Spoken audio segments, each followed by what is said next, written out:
Movie शुरू होती है और हम एक लड़की को देखते हैं जो समंदर के किनारे घूम रही थी। उसे वहाँ पर एक सूटकेस नजर आता है। जैसे ही वो उसे खोलती है उसकी स्मेल से उसे उल्टी आ जाती है और उसमें से किसी का कटा हुआ हाथ निकलता है। अब कहानी चली जाती है 10 साल पीछे। हम यहाँ पर जान पाते हैं कि ये किसका हाथ था और इसके साथ क्या हुआ था, इसकी ऐसी हालत क्यों हुई। हम मेलोडी नाम की एक लड़की को देखते हैं जो एक होटल में वेटर का काम करती थी और साथ ही साथ नर्सिंग की पढ़ाई भी कर रही थी। एक दिन उसके पास एक आदमी आता है जो उसके साथ वहीं पर वेटर का काम करता था। उस आदमी का नाम बिल होता है। वो उसे अपने साथ बाहर खाने पर ले जाने का पूछता है। अब मेलोडी भी ये जानती थी कि इसकी पहले भी एक दोस्त है। ये उसके साथ फिर भी जाने के लिए तैयार हो जाती है। ये कैसीनो में काफी वक्त गुजारते हैं, गेम खेलते हैं। बिल अब मेलोडी को अपने लिए बहुत ज्यादा खास समझता है क्योंकि वो गेम्स में अच्छे खासे पैसे कमा रहा था। उसे ऐसा लग रहा था कि वो उसके लिए बहुत लकी है और अब आहिस्ता आहिस्ता मेलोडी को भी बिल से प्यार होने लगा था। जब इस बारे में वो अपनी दोस्त को बताती है तो वो कहती है कि बिल बिल्कुल भी अच्छा नहीं है, उसकी तो पहले भी शादी हो चुकी है और वो तो बस ऐसे ही हर किसी को अपनी बातों में लगाता है। पर मेलोडी कुछ भी समझने के लिए तैयार नहीं थी। कहती है कि मैं उसे बदल दूंगी, मेरे प्यार से वो बदल जाएगा। अब इसी तरह वक्त तेजी से गुजरने लगा था। बिल और मेलोडी दोनों एक ही घर में रहने लगते हैं और तभी एक दिन एक औरत मेलोडी के पास आती है। ये कोई और नहीं बल्कि बिल की बीवी थी। वो उसे कहती है कि मेरा हस्बैंड बिल्कुल भी अच्छा इंसान नहीं है, वो ऐसे ही यह लड़की को अपने प्यार में फंसाकर उनके साथ धोखा करता है। पर मेलोडी उसकी कोई भी बात मानने के लिए तैयार नहीं थी। तभी उधर बिल भी आ जाता है। ये दोनों उस औरत को वहाँ से जाने का कहते हैं क्योंकि कुछ दिन के बाद ये दोनों शादी करने वाले थे। अब इसी तरह 5 साल गुजर जाते हैं जहाँ अब इन दोनों के 2 बच्चे थे। मेलोडी बहुत ही अच्छे हॉस्पिटल में नर्स और बिल एक यूनिवर्सिटी में टीचर था। इन दोनों की जिंदगी बहुत ही ज्यादा अच्छी जा रही थी। पर मेलोडी को अपना घर बदलना था, पर वो तो तब हो पाता जब दोनों के पास पैसे होते। बिल ने अपनी रूटीन को अभी भी नहीं छोड़ा था। वो अब भी कैसीनो में जाकर गेम्स खेलता था। उसने अभी भी एक लड़की को अपनी दोस्त बनाया हुआ था जिसका मेलोडी को बहुत जल्द पता चल जाता है कि वो उसे धोखा दे रहा है। उसके पास से उसे एक लड़की का नंबर भी मिलता है जिस पर उसका नाम भी लिखा हुआ था। अगले दिन जब वो अपने हॉस्पिटल में जाती है तो उस नाम की लड़की उसके पास अपना चेकअप करवाने आई थी और बातों ही बातों में ये उससे पूछ लेती है, जिससे उसको पता चलता है कि ये बिल की यूनिवर्सिटी की है। ये सब तो सुनकर वो जैसे पागल सी हो गई थी। ये इतना वक्त एक साथ गुजारने के बाद भी अब भी वो तो धोखा दे रहा था। ये रात को बिल का पीछा भी करती है और अपनी आंखों से उसे देख लेती है उस लड़की के साथ। मगर ये अब भी बिल को कुछ नहीं कहती। ये अपने बच्चों की वजह से ही बिल को छोड़ना नहीं चाहती थी क्योंकि ये जानती थी इन सब चीजों का असर उसके बच्चों पर होगा। वो अपने हस्बैंड के बार बार झूठ बोलने पर तंग आ चुकी थी। रोज रात देर तक उसका इंतजार करना और अब ये फैसला करती है कि अगर बिल उसको धोखा दे सकता है तो वो क्यों नहीं। वो हॉस्पिटल में डॉक्टर से दोस्ती कर लेती है और वो सिर्फ ऐसा इसलिए करती है ताकि उसको ज़हनी सुकून मिल सके क्योंकि वो बिल की वजह से बहुत ज्यादा परेशान हो चुकी थी। पर इस बारे में बिल को तो कुछ पता नहीं था। वो कैसीनो की गेम के चक्कर में इतना पागल हो चुका था कि वो गुंडों से पैसे उधार लेकर खेलने जाता था इस उम्मीद के साथ कि वो कभी न कभी सारा पैसा जीत लेगा। पर ऐसा कभी नहीं होता। पर इतना ज्यादा कर्ज हो चुका था कि वो अपने बच्चों की फीस तक जमा नहीं करवाता था। वो पैसे तक कैसीनो में लगा देता था। वो हफ्तों हफ्तों तक गायब रहता था और जब मेलोडी उसको फोन करती तो वो उसका फोन तक नहीं उठाता था। उनका रिश्ता बस टूटने ही वाला था। पर वो बिल को डाइवोर्स देना नहीं चाहती थी क्योंकि बचपन में भी उसके साथ ये सब हुआ था। उसके डैड की मौत के बाद उसकी मॉम ने शादी कर ली थी। फिर उसको वैसा प्यार नहीं मिल सका था जैसे उसको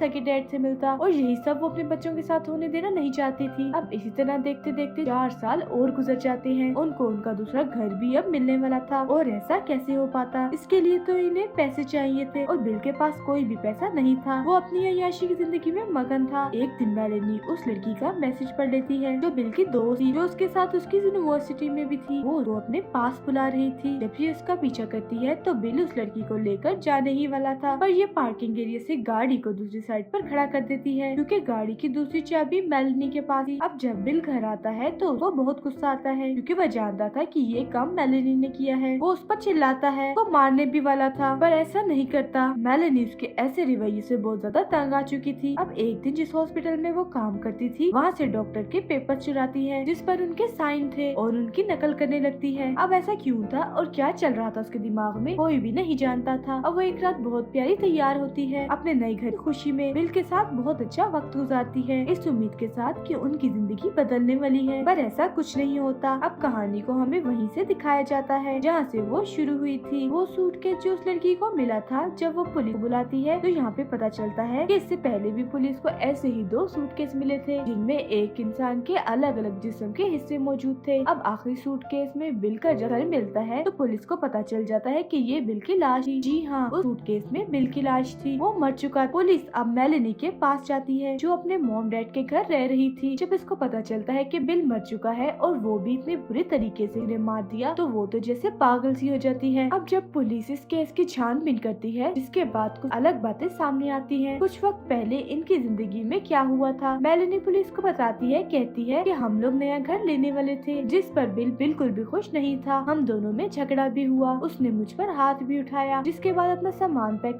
कर घर से चला गया। वो बताती है कि मुझे ऐसा लगा कि हमेशा की तरह अपने किसी दोस्त के पास गया होगा। मैं उस आदमी के साथ नहीं रहना चाहती थी, इसीलिए मैंने उसे अलग होने का फैसला किया। पुलिस को ये सब बातें बताने के बाद मेलेनी डॉक्टर के पास आती है। हॉस्पिटल में वो डॉक्टर को बताती है कि मैं अब बिल के साथ और नहीं रहना चाहती क्योंकि वो अच्छा आदमी नहीं है। डॉक्टर उसकी बातों पर हैरान था क्योंकि कुछ दिन पहले उसने उससे कहा था कि मैं अपने बच्चों का बचपन खराब नहीं करना चाहती। और दूसरी तरफ पुलिस भी इसकी छानबीन शुरू कर देती है। तभी पुलिस को पता चलता है कि मेलेनी जो भी कुछ बता रही थी ये सब कुछ उसने बिल के गायब होने के बाद किया। जब पुलिस उसके घर की तलाशी लेती है तो वैसा ही उन्हें एक और सूटकेस मिलता है। पूछने पे ये बताती है कि हमारे पास ऐसे सूटकेस और भी हैं। और जब बिल घर से गया था तो वो बिल को ऐसे ही सूटकेस के अंदर कपड़े ले गया था। अब पुलिस को भी ये पता चलता है कि कुछ दिन पहले मेलेनी ने एक गन को भी खरीदा था। वो गन तो पुलिस को उसके घर से नहीं मिलती, पर पूछताछ करने पर पता चलता है कि उस गन में जो गोलियां थी वैसी ही गोली बिल की लाश में से मिली थी, मतलब इसी गन से उसको मारा गया था। इस पर मेलेनी ये कहती है कि जाते वक्त वो अपनी सारी चीजें साथ लेकर गया था, क्या पता ये वो गन भी ले गया हो और उसी गन से किसी ने उसको मारा हो। पुलिस जब घर को चेक करती है तब भी उन्हें घर से कोई निशान कुछ नहीं मिलता, पर उन्हें ये भी पता चल गया था कि बिल के गायब होने से 2 दिन पहले ही मेलेनी ने उस गन को खरीदा था। पर वो उन्हें बताती है कि बिल ने ही मुझे इस गन को खरीदने का कहा था। जब पुलिस को बिल की गुमशुदा गाड़ी मिलती है जिसमें उसके खून के निशान थे, मेलेनी पुलिस को ये कहती है कि हो सकता है किसी गुंडे ने बिल को मार दिया हो। वो अक्सर पैसे उधार लेता था और पुलिस को ऐसा नहीं लगता। वो कहते हैं कि पैसों के पीछे कोई किसी को इतनी बेरहमी से क्यों मारेगा, और फिर लाश को भी तो छुपाने की कोशिश की गई है। ये किसी ऐसे इंसान का काम है जो बिल से बहुत ज्यादा नफरत करता था और उसके दिल में उसके लिए बेइंतहा गुस्सा था। बिल की बहन को भी यही सब लग रहा था कि मेलेनी ही थी जो सबसे ज्यादा नफरत करती थी। वो सारी बात जाकर पुलिस को बता देती है कि मेलेनी और बिल के दरमियान क्या चल रहा था। अब पुलिस का शक और ज्यादा पक्का हो जाता है, पर उनके पास अभी भी कोई भी सबूत नहीं था। इसके बाद वो मेलेनी पर नजर रखना शुरू कर देते हैं और आखिरकार 2 महीनों बाद पुलिस को आहिस्ता आहिस्ता सब कुछ पता चलने लगा था। उन्हें पता चलता है कि बिल के मरने से पहले मेलेनी ने एक दवाई को ऑर्डर पर मंगवाया था, पर उनको साथ ही साथ छानबीन से ये भी पता चलता है कि उसने डॉक्टर के नकली साइन किए थे, क्योंकि एक ऐसी खतरनाक दवाई थी कि डॉक्टर के साइन के बगैर उसे कोई भी नहीं देता था। सारे सबूतों को इकट्ठा करके पुलिस एक कहानी बनाती है कि उस रात आखिर हुआ क्या था। यहाँ पर हमें पता चलता है कि उस रात उनमें कोई झगड़ा नहीं हुआ था। उस दवाई को उसने बिल की शराब में मिलाकर पिला दिया जिससे वो बेहोश हो गया और सुबह बच्चों को स्कूल भेजकर उसने अपने ही घर में उसका खून कर दिया और बाथरूम में ले जाकर उसकी लाश के टुकड़े कर सूटकेस में भर दिया ताकि लाश को उठाने और ले जाने में आसानी हो। जिसके बाद उसने लाश को गाड़ी में ले जाकर समंदर में फेंक दिया और खुद उस गाड़ी को छोड़कर दोबारा घर आ गई। उसने अपने सारे घर को साफ कर लिया, पर वो अपने जूतों के बारे में भूल गई थी, जिस वजह से पुलिस को भी उसके खिलाफ सबूत मिला था, क्योंकि उसके जूतों पर जो खून के निशान थे वैसे ही निशान उनको बिल की गाड़ी से मिले थे। मेलेनी अब पकड़ी जा चुकी थी, जिसके बाद उसके बच्चों को भी उससे छीन लिया जाता है। तब उसके खिलाफ थे सिवाय उसके मॉम डैड के, जो उसको जमानत दिलवाकर छुड़वा लेते हैं। पर पुलिस अभी भी ये साबित नहीं कर पाई थी कि मेलेनी ने ही बिल को मारा है। उनके पास कोई पक्का सबूत नहीं था। वो इसी और डॉक्टर की कॉल को भी रिकॉर्ड करते हैं, पर उनसे भी उन्हें कुछ भी नहीं मिलता। मेलेनी ने ये गेम बहुत ही ज्यादा चालाकी से खेली थी, पर पुलिस भी कहाँ हार मारने वाली थी। वो फिर से 2 महीनों बाद केस को दोबारा चला देते हैं। इस बार इनके पास पक्के सबूत है, जिस पर अब मेलेनी को उम्र कैद की सजा सुना दी जाती है। पर अभी भी मेलेनी अपने बयान से 1 इंच भी नहीं हटी। वो अब भी कहती है कि मैंने कुछ नहीं किया, चाहे सारी दुनिया ने उसे सूट के किलर का नाम दे दिया था। ये कहानी मेलेनी की सच्ची कहानी थी। बास दफा हम बहुत अच्छे होते हैं, पर लोग हमें बुरा बनने पर मजबूर करते हैं, जैसे बिल ने किया। मेलेनी को इतना बुरा बना दिया कि वो एक कातिल बन गई, और इसी के साथ ये कहानी यहीं पर खत्म होती है। Thank you for watching.